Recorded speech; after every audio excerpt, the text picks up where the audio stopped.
Dulras. Next, alhamdulillah, may nag-Muslim sa araw na to. Okay, next po. Sino pong sunod? Kay, Joanne. si? Joanne. Juan, yes. Joanna? Assalamualaikum po. Magandang waalaikumsalam. umaga po sa inyong lahat.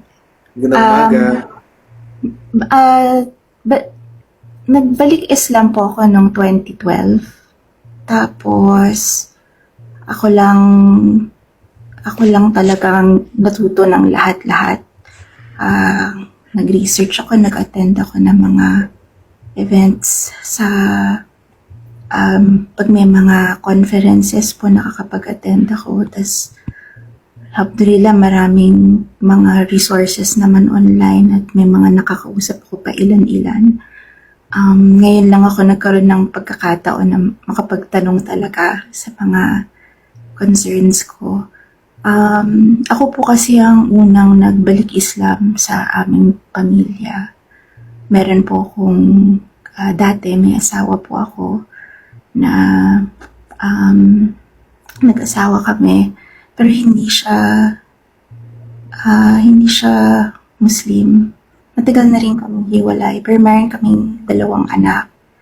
Matanda na po yung 2 anak ko. Yung bunso ko po ay 8 years old na. At nung pinanganak ko siya, syempre hindi alam nung asawa ko kung paano yung bubulong sa kanya, pakainin siya ng dates, wala. Pero ako ang gumawa. Kasi yun yung natutunan ko. Tapos, for some time, nawala po ko. Parang nagkahiwalay kami dahil hindi niya gusto na Muslim ako. At hindi niya nirerespeto yung mga practices ko, yung paniniwala ko. Very different siya. Ngayon naman, dahil hiwalay na kami, yung mga anak ko ay unti-unti kong tinuturuan na kung paano magsala. Sumasabay sila sa akin, nakikinig lang, ganyan. Yung bunso ko ay talagang sumasabay na. Pero maraming mga bagay na hindi ko alam kung paano ko maituturo sa kanila.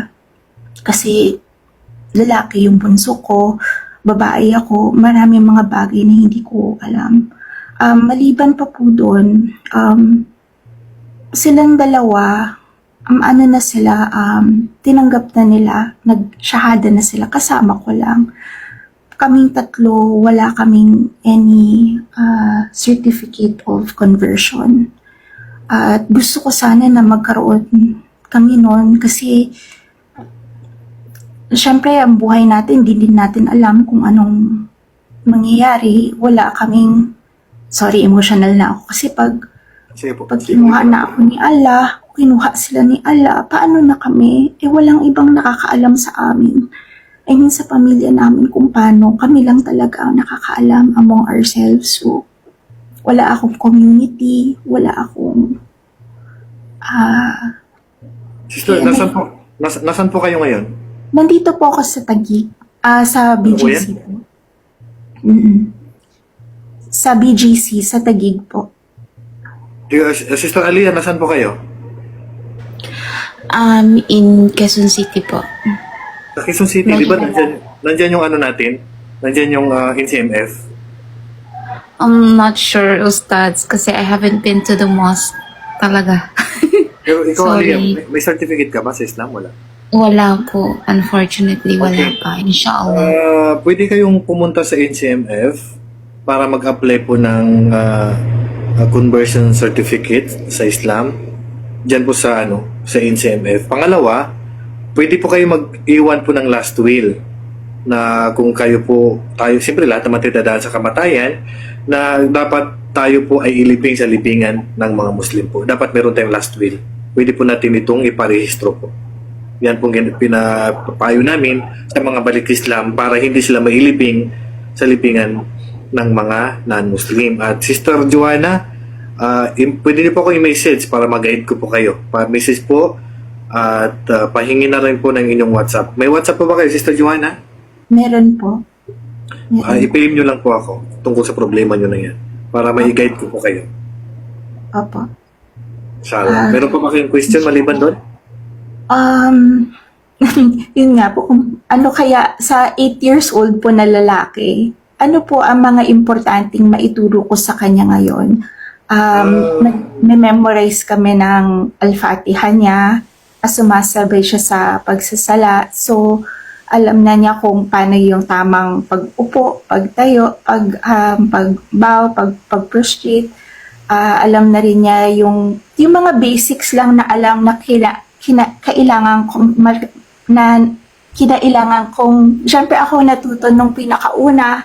So, yung mga, kung paano ko natutunan, yun yung unti-unti kong tinuturo sa kanya. Pero, alam ko, iba kasi pag lalaki, ano pa ba po ang kailangang importante na malaman niya? Kasi nagkakumuwang na siya eh. Yung pong pamamaraan po ng pagdarasal ng lalaki, ganyan din po yung pamamaraan ng pagdarasal natin ng mga babae. Wala pong pagkakaiba yan. Kung ano po yung natututunan nyo sa paraan po ng pagdarasal, is ganoon din po yung sa lalaki po. At pag marami na po siya sa ulo, pwede na siya mag-lead. Pwede na siya maging leader nyo po sa sala. Nasa unahan po siya, nasa likuran po kayo dapat. Ano po yung ano. So, pag nakabisado niya po yung 5 dasal sa isang araw, so pwede kang magdasal sa likuran niya. Pag wala ka naman sa kanya, ay magdarasal siya mag-isa. Ganun din po magdarasal ka mag-isa. Pero kung magkasama kayo, so pwede siyang siya yung maging imam o maglilid sa dasal mo. Tungkol naman sa video, siguro may mga video naman tayo. Mayroon din akong video na ginawa ganyan, 5 dasal. Nandimo ko yun, yung paraan po ng pagdarasal, pati po yung paraan ng paglilinis, mayroon din po tayong video. Kaya, tungkol sa bagay na yan, basta mag-message ka na lang si Sister Joanna, guide na lang po kita. Islam. Pareho lang po. Sorry po. Pareho lang po ba ang pagwuwudo ng lalaki sa babae? Pareho lang po. Ang wudu ng lalaki at babae, pareho lang. Ang sala ng lalaki at babae, parehong 100%, wala pong magkakaiba. I-message na lang po ako, Aliyah, Joanna, at yung mga balik Islam dyan na wala pa po masyadong alam, na nahihirapan po, wala pong Muslim sa pamilya nila. Message nyo po ako para may makausap ko at may mga grupo tayo na mga balik Islam. Maraming salamat po. Okay po. Hanap, isa na i-pay nyo po kasi mamaya makalimutan ko, siyempre mag-live na kayo, hindi ko na mahanap yung pangalan nyo. Kaya mag-iwan po kayo ng message sa akin. Okay. Sige po. Maraming salamat po. Basta pakilala po kayo, Ustad, balikas lang po, wala pa ko ang alam, pag-guide po. So, message nyo lang ako, inshallah. Pa-priority ko po yung ano. Kasi ang dami ko pong message, pero siyempre, yung mga bago pa lang, wala masyadong alam, kailangan pa ng gabay. So, inshallah, i-guide ko po kayo. Mayroon bang magsyada?